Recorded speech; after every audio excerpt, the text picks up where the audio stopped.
What's up, y'all? Welcome back to my Twisted Life in TV.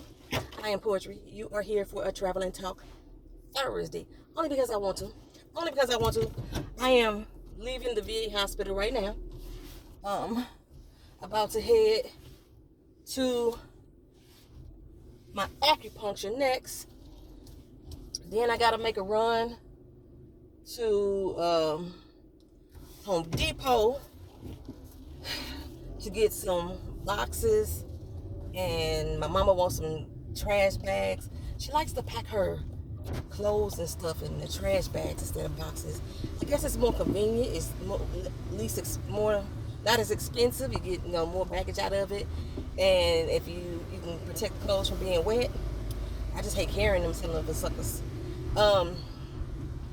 So yeah, that's gonna be my day to day. Then I gotta go home and possibly cut the grass. I don't know, but it needs cutting. Told you I got a new lawnmower. I was coming over here to talk to y'all about something. I don't know what it is. Oh, I just want to give y'all a quick little update on what's going on. So, as y'all aware, I had said I was going to be out of this house at the end of the month, which is in 7 days. Why now, y'all? They gonna send somebody out to repair the roof now, the week that I'm supposed to be moving. So they're gonna have the front of our house blocked with construction vehicles and roofers and material and stuff like that, starting next week, the week that I'm supposed to be moving my stuff out, where I need to have my moving trucks and space and all that stuff like that. So funny thing is, because I told y'all I wasn't going to renew my lease anyway. I was getting out of there. I had no destination in mind at the time. I'm still trying to buy a house and stuff like that. But I was getting out of there. So I wasn't renewing my lease anyway. They kept sending me letters about renewing. I'm like, if I didn't sign a renewal, we automatically take it to a month. That's how my contract goes. Well, to circumvent us from having a month-to-month ride on them, the homeowner sent a letter, or the property manager came over and taped the notice to our door like we getting motherfucking evicted or something. Taped the notice to the door, says the homeowner decided not to renew your lease, so you would have to move by October 31st.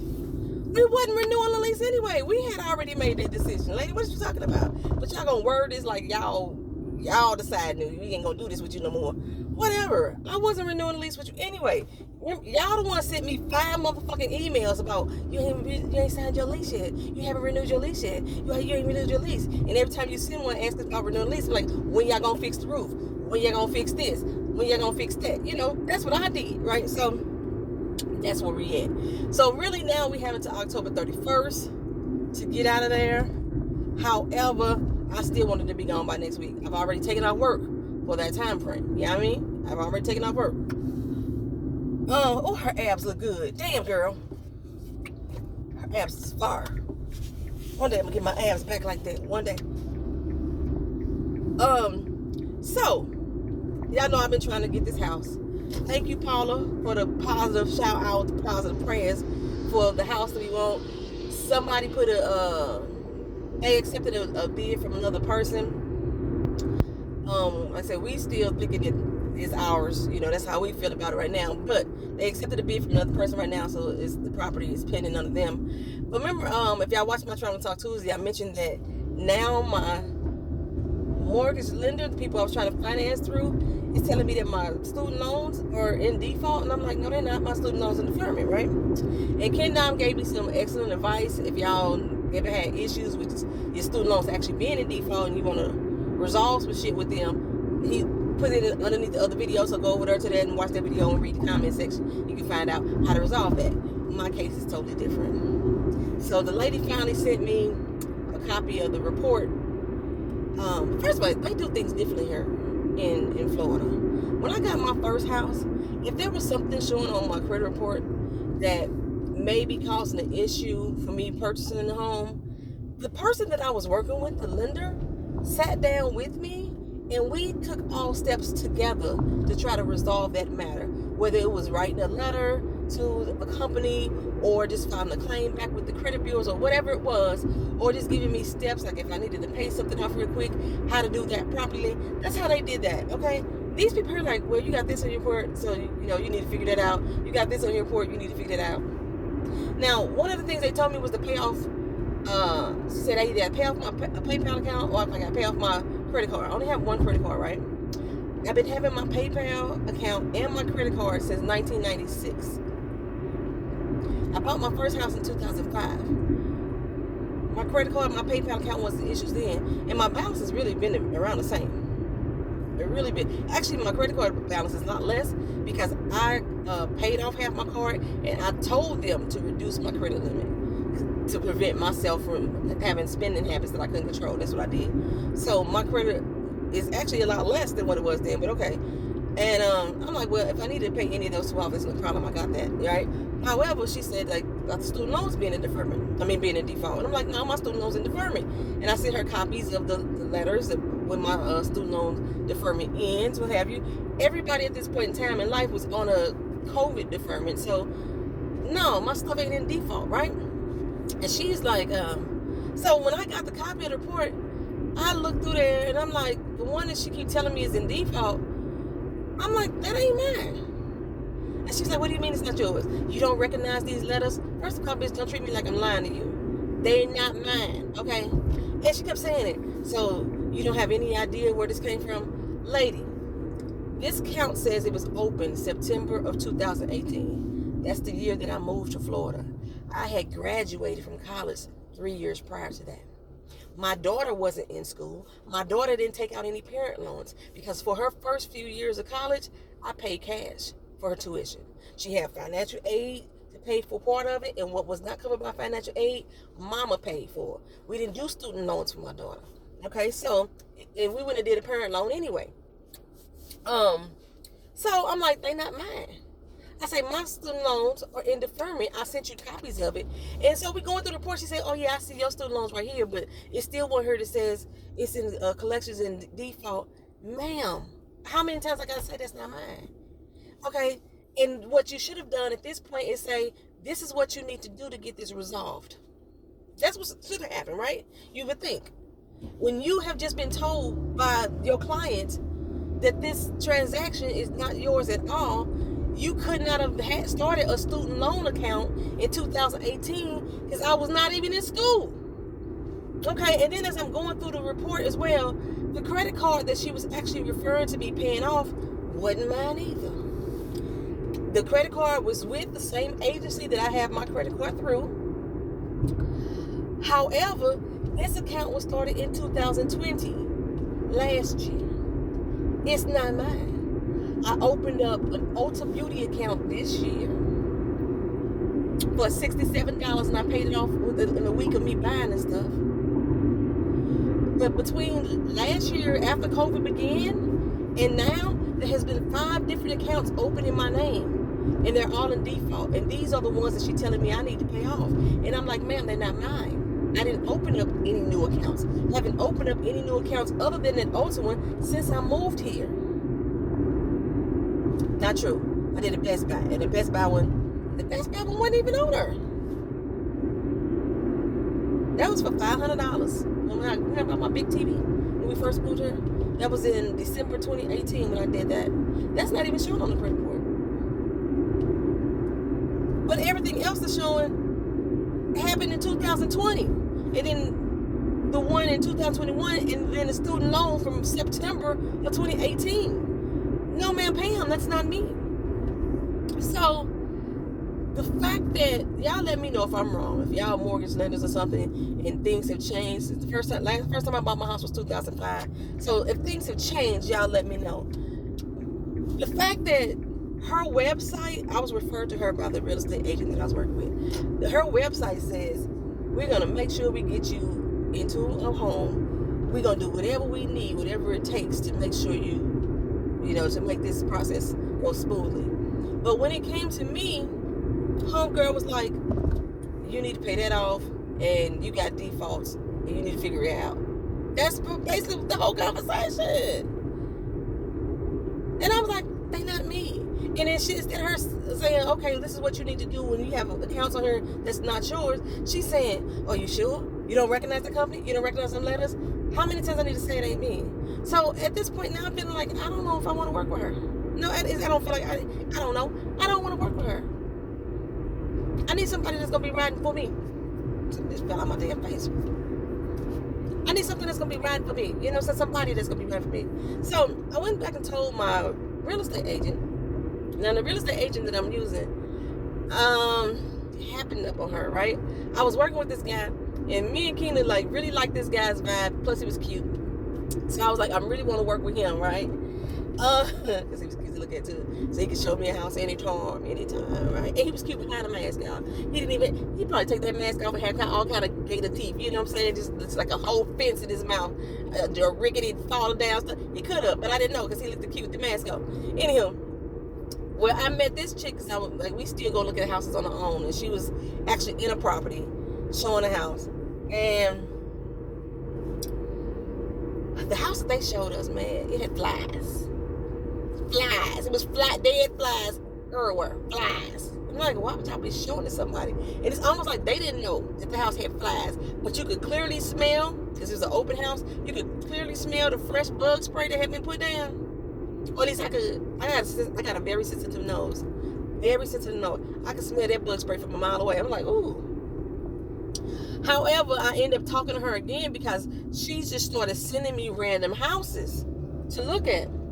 And like the first couple months, I was like, I don't want to live in this fucking neighborhood. Who do you think we are? Like, no. We have come to Orlando and we have kind of been bougie. I mean, we not super bougie. We like regime ratchet, you know. Not really, because I'm not regime ratchet either.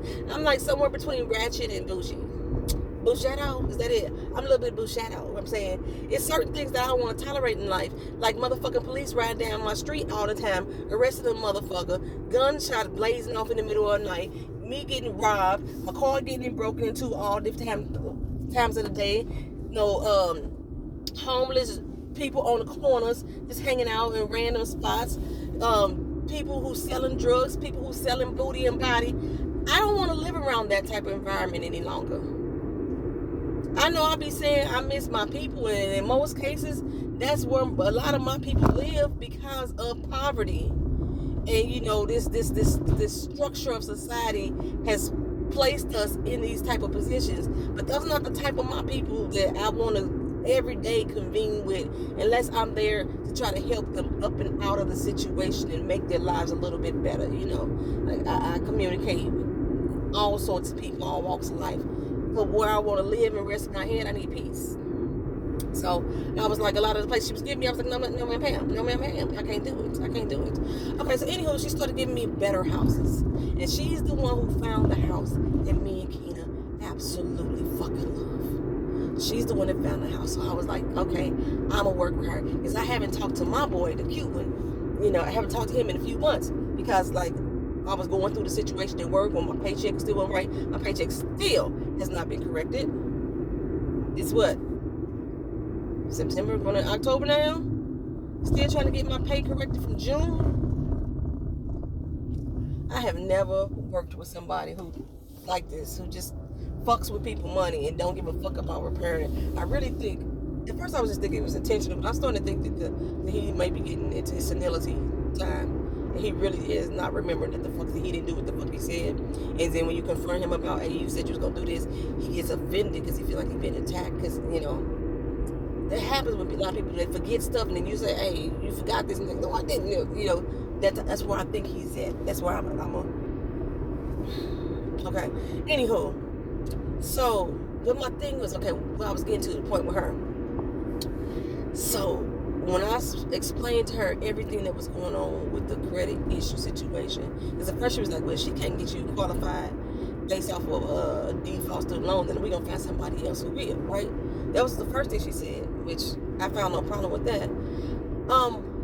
But once we identified that these are not even my accounts that are in default that's showing up on my collection report, my consumer report, she started giving me, saying that, well, in order for us to have you moved by October 31st, you will need to find your house and put a bidding on it within the next 9 days. Okay, I'm in the same situation that I was in a day ago. So I don't know why that's any different. You know what I'm saying? Because we had this conversation the day after. You know, she told me that the other house, somebody put a bid on that they accepted. Okay, so I'm like, okay, fine, that's whatever. You know, I got faith that I would do what I need to do and have what I need to have done in the timely frame. When it happened for me, it happened for me because, you know, I just got faith. I believe in that, right? And she was like, okay, I'm glad you got faith. Okay, cool. In the meantime, you want me to help you find a house to rent? Because I told her I'm still looking for rentals just in case, you know. I was like, no, not this time. Especially since we now have until October 31st. I'm still going to look. And I don't want her to actively look until my 9-day window is up, pretty much, right? Okay. And then if she pulled up something else with the ghetto,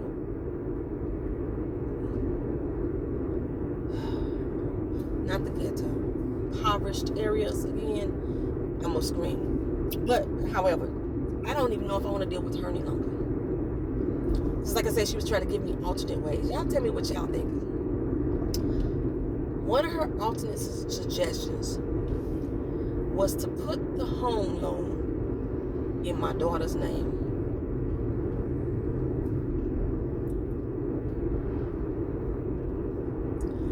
I am a child or an adult who has been a victim of their parent using their name or social security number for their credit worthiness.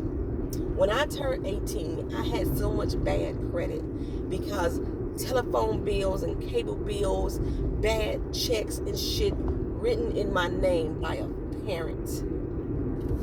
Now, I know if I went to Keena and asked Keena this, she would say, fine, put it in my name, let's move, let's do this. But I told y'all before we had this discussion, we were talking about a parent's role when it comes to financial responsibility. It is not it's not my daughter's responsibility to take care of me. It's my responsibility to take care of the people who are in lower echelon of me, my children, my grandchildren. That's where I feel my responsibility lies. I don't need or want my daughter to be taking care of me financially when I'm financially capable of doing so. You know what I'm saying? I'm not going to put something in her name because my shit ain't straight. How about I get my shit straight? And it's not that my shit ain't straight because I got fucked up credit. It's my shit ain't straight because somebody else used my name. Now, and I'm sitting here telling you, somebody else has opened up accounts in my name, then your suggestion to resolve this matter, just so you can sell a fucking house, is to say, put your account in somebody else's name. What sense does that fucking... Am I wrong to feel offended by that? Am I wrong to feel offended by that? Because like when she said it, it didn't seem like she was trying to be malicious or facetious or like, you know, or racist even. None of that. You know, it's just that... But it was like... It was almost like she wasn't hearing what the fuck the situation happened. I myself am saying that I may be a victim of identity theft or fraud or what have you because these erroneous accounts are in my name, and you're going to tell me to put the house in my daughter's name. Now, I would love to put a home in my daughter's name. I would love to give her some real estate, you know, so she can start off in her own investment and things like that, but not for the purpose for which this is happening right now. Another thing, I'm a veteran. As a veteran, I get to use my VA loan, which means I don't pay funding fees, I don't pay PMIs, things like that. I don't even have to put a down payment down. In addition to being a veteran, I'm a disabled veteran. In the state of Florida, disabled veterans over a certain percentage, you get tax deferment for your property taxes, which means I don't have to pay property taxes on the houses that I'm looking at because the houses that I'm looking at are way below the tax deferment qualification amount. I think it's like $5,000, and everything I'm looking at is the taxes are less than $5,000. So I would not have to pay property taxes on a home. So I would be coming into this game not paying PMI, not paying mortgage funding, not have to pay a down payment. My interest rate would be a lot less as well, on top of getting the property tax deferment, which will make my mortgage amount a lot less. And these are the things that if my daughter had this home loan in her name, she would not qualify for. If we put this loan in my daughter's name, I have to pay funding fees, closing costs. And I have to come up with at least 3.5% down or whatever home I buy. How is that helping us beneficially? How is that helping the situation? How is that clearing up the erroneous information that's on my credit report? It's not.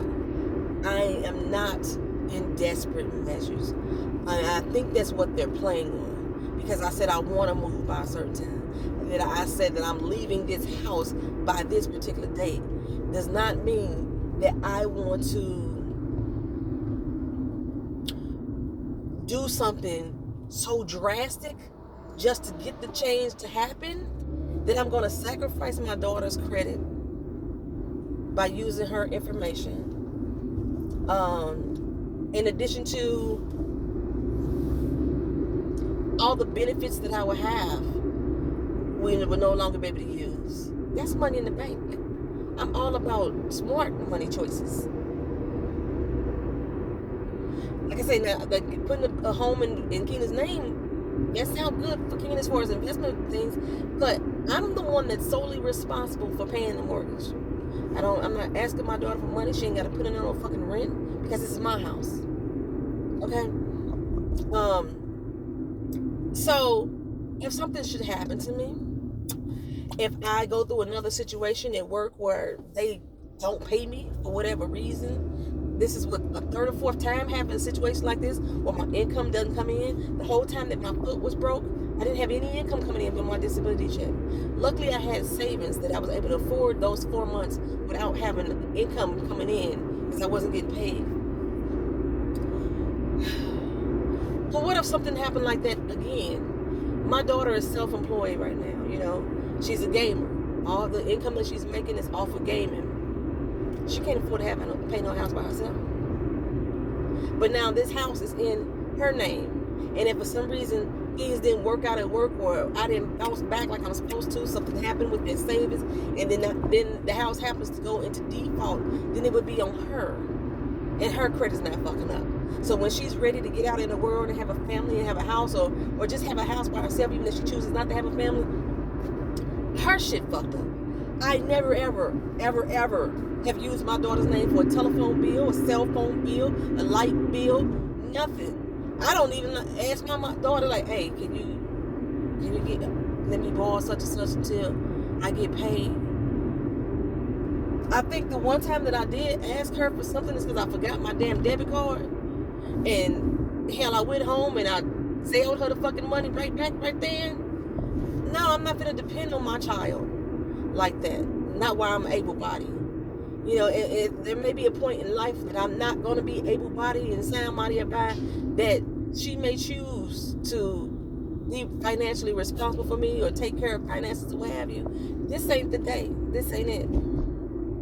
Am I wrong? I mean, do y'all feel I'm wrong? Do y'all have a different idea or theory on any of things that I've said, as far as like, should I feel some kind of way about the lender who won't, step in and help me resolve the situation? Because, that's what your website advertises.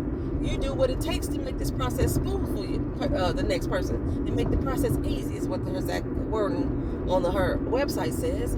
Am I wrong for feeling some kind of way about the lender suggesting that I put the house in my daughter's name? Is it just me? Am I too much on the bougie side of my bougetto in mentality? Is that? Y'all hear me out. Y'all let me know if I'm wrong. You know what I'm saying? Y'all let me know if I'm wrong, or if I'm looking at things differently. I need to look at, or if I need to look at things, it's a tad bit differently. Like, cause I already, like, things are already finna change, because I'm no longer going to live with my mother. So things are going to change in the household as far as dynamics, money-wise. My mom, she receives benefits, so she sometimes helps put in her food. The cable bill, that's hers. You know what I'm saying? So things are going to change. But like I said, I've been that child. I've been that victim. I've been that who had to start over at 18, my damn self, trying to figure out why the fuck my credit fucked up at 18, and I never had credit before. You know what I mean? No, I don't want to. I don't think that that's the route I'm going to go. So like I say, I got faith that everything is going to work out as it's supposed to, as it should.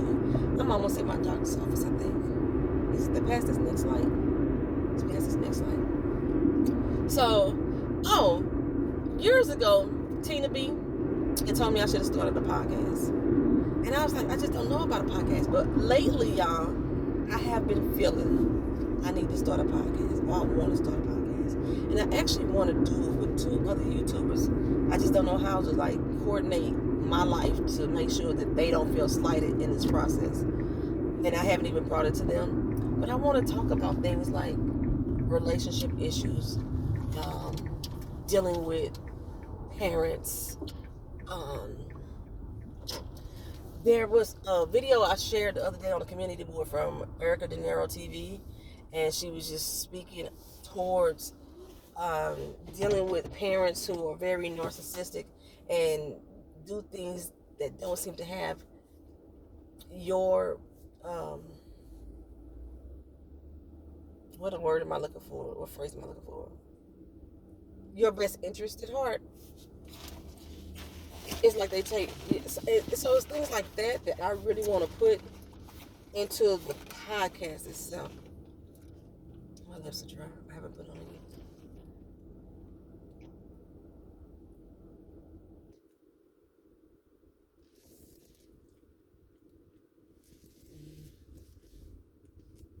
So yeah, there's things that I'm thinking about putting to the podcast. I don't know what to call it. I've been twisted this, twisted that forever. One of the first things that came to mind was petty in particular, but that's already my girls. Because I could be petty. But then I had said once upon a time, this is based off of my reviews and everything, it seemed like I don't like nothing. So I'm like, I don't like support, you don't like anything. That's a long title though. I don't know. If y'all have an idea of what for me to call a podcast, it's just gonna be talking to me about real life stuff. Not necessarily always family relationships, just like stuff that's just on my mind. Dealing with like creditors and just everyday life shit. Like I'm not an expert on none of this stuff. My degree ain't in none of. My degree is in international finance. I have a certificate in African American studies, and I have an accounting degree as well. This is where my degrees lie at. So if you ask me questions about money and taxes and shit like that, I could probably give you some good stuff. You know what I'm saying? I try not to give you too much impact on what it means to be black. You just, I just do. I just be. I exist. But those are where my 3 degrees lie. Everything else is just based on life experience. You know what I'm saying? But I really want to. I think I really want to tap into or try the podcast avenue after all these years of y'all suggesting that I do it. And once I get settled into this new house, I think that's when I want to pick it up. So probably as early as November 1st or December 1st. Maybe when I want to get it done or started. I don't know.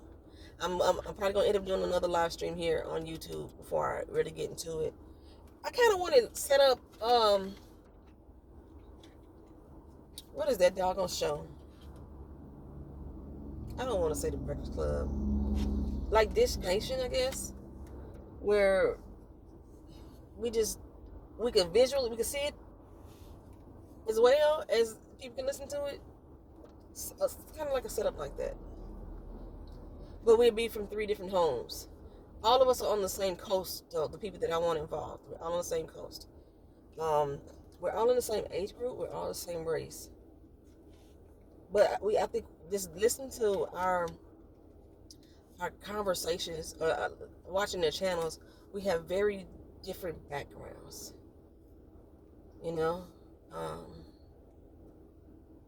One has a more religious tone. One has a family environment that they thrived in, like a loving family environment. And then I think I'm the dysfunctional family. So, yeah, that's just an idea, just a suggestion.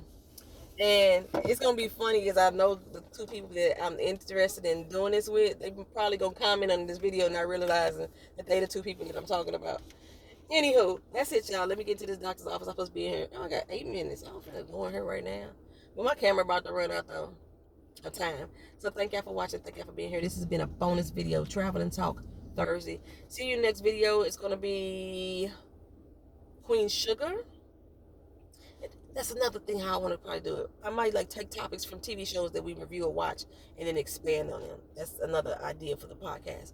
So yeah, Queen Sugar recap is coming up next. I wasn't too impressed with the episode. There's so much going on that ain't going on. You know what I'm saying? All right, talk to y'all later. Peace.